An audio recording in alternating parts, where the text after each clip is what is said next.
पूरी कायनात में बुराई ही बुराई फैला रखी है, जो कि इंसान का दुनिया में सबसे बड़ा दुश्मन है। नंबर 3, इंसान को पैदा फरमाया, उसके अंदर अल्लाह ताला ने खैर और शर दोनों चीजें रखी। खैर और शर इंसान को पैदा करने के बाद अच्छाई और बुराई इंसान के सामने रख दी और इंसान को ढील दे दी कि देखो मेरा बंदा दुनिया में अच्छाई पर चलता है या बुराई पर अमल करता है। अब इंसान के ऊपर कई चीजों का गलबा मौजूद है। नंबर 1, नफ्स का गलबा, यानी अपनी ख्वाहिश मर्जी के मुताबिक जिंदगी गुजारना। नंबर 2, शैतान का इंसान के पीछे लगना। नंबर 3, दुनिया की चमक धमक में गिरे रहना।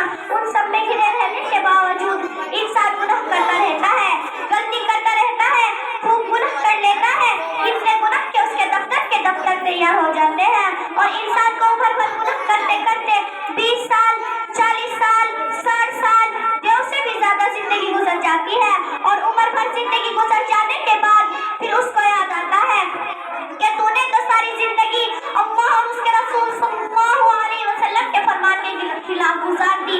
इंसान को अच्छे से याद आता है कि मेरे खाते में तो कोई नेकी ही नहीं, मेरी किताब तो नेक अमल से बिल्कुल खाली है। शैतान ने इंसान की जिंदगी ऐसी बना दी कि अपना एक बहुत बड़ा दफ्तर तैयार कर लिया। इंसान के पास बचने का कोई चारा नहीं।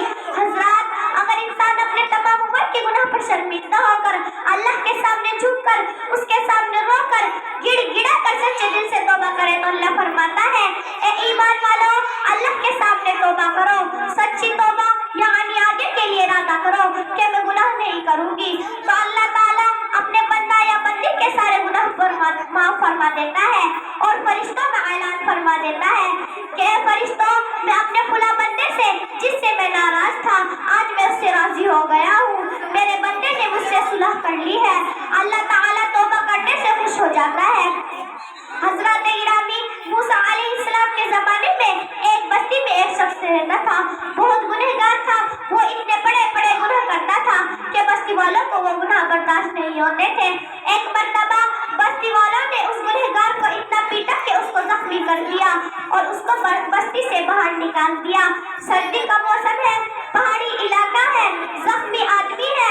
जब उसका मौत का वक्त आया तो अल्लाह ने मूसा अलैहिस्सलाम के पास वही भेजी कि मेरे खुला वली का इंतकाल हो गया है, खुला जगह है, उसके कफन दफन का इंतजाम किया जाए और नमाज जनाजा मूसा आप पढ़ाए। और अल्लाह ने फरमाया, जिसे अपने गुनाह बख्शवाने हो वो मेरे वली की नमाज जनाजा पढ़े, मैं तुम्हारे सब गुनाह माफ कर दूंगा।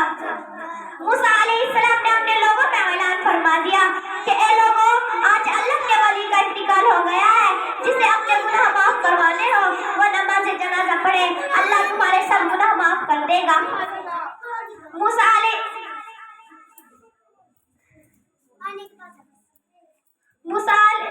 तमाम बस्ती वाले नमाज जनाजा के लिए निकल पड़े। जाकर देखा ये तो वही शख्स है जिसे हमने गुनाह की वजह से बस्ती से बाहर निकाला था। सब हैरान है, परेशान है कि एक गुनहगार अल्लाह का वली कैसे हो सकता है। मूसा अलैहिस्सलाम ने अल्लाह से पूछ लिया कि ए अल्लाह, ये तो गुनहगार बंदा है। अल्लाह ने फरमाया, ए मूसा अलैहिस्सलाम, जब इसके पास कोई मौजूद नहीं था, इसने अपने दाएं बाएं ऊपर नीचे आगे पीछे देखा, इसको कुछ नजर नहीं आया। कहने लगा, अगर मेरी माँ, मेरी बहन, मेरा भाई, मेरी बीवी होती, मेरे बच्चे होते जो ना मेरी खिदमत करते, उसको कुछ नजर नहीं आया। उस मेरे बंदे ने अपनी आंखों को आसमान की तरफ उठाया, दिल में शर्मिंदा है, आंखों में आंसू है और बोल रहा था, ए अल्लाह, मेरा कोई नहीं है, मैं गुनहगार ही सही अपने फटे हुए कपड़ों में अल्लाह से कह रहा था, आखिरकार मैं कैसा भी हूँ, ए अल्लाह तेरा बंदा हूँ, तेरे सिवा कौन है, मेरा कोई भी नहीं मेरा तेरे सिवा। ए अल्लाह, अगर मेरे गुनाह की वजह से अजाब देने से तेरी शान बढ़ जाएगी और मेरे मुआफ करने से तेरे खजाने में कमी आ जाएगी, ए अल्लाह मैं तौबा करता हूँ, ए तू बड़ा गफूर रहीम है, मुझे भी मुआफ कर दे, मेरी मुआफी की उम्मीद रद्द न कीजिएगा। ए मूसा अलैहिस्सलाम, वो बंदा मेरे सामने इतनी गिरियावज़ारी कर रहा था, इतना रो रहा था, मेरी सिफात का वास्ता दे रहा था, इतना दिल मिला रहा था कि अगर वो पूरी उम्मत के लिए भी गुनाह की माफी की दुआ कर देता तो मैं पूरी उम्मत के गुनाह माफ कर देता। ए मूसा अलैहिस्सलाम, मैं उसकी आज़िज़ी और तौबा को कैसे रद्द कर देता। मैंने उसकी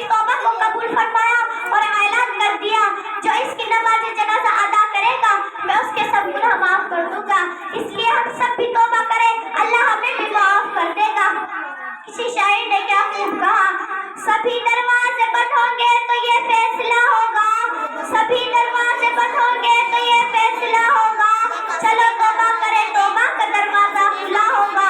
اے بندے اللہ نے موقع دیا ہے، تو توبہ کر اب، اے بندے اللہ نے موقع دیا ہے، تو توبہ کر اب، ورنہ تیری زندگی کی آخری سانس ہو جائے گی بند۔ اللہ تعالیٰ ہم سب کو توبہ کرنے کی توفیق عطا فرمائے۔ وآخر دعوانا الحمدللہ رب العالمین۔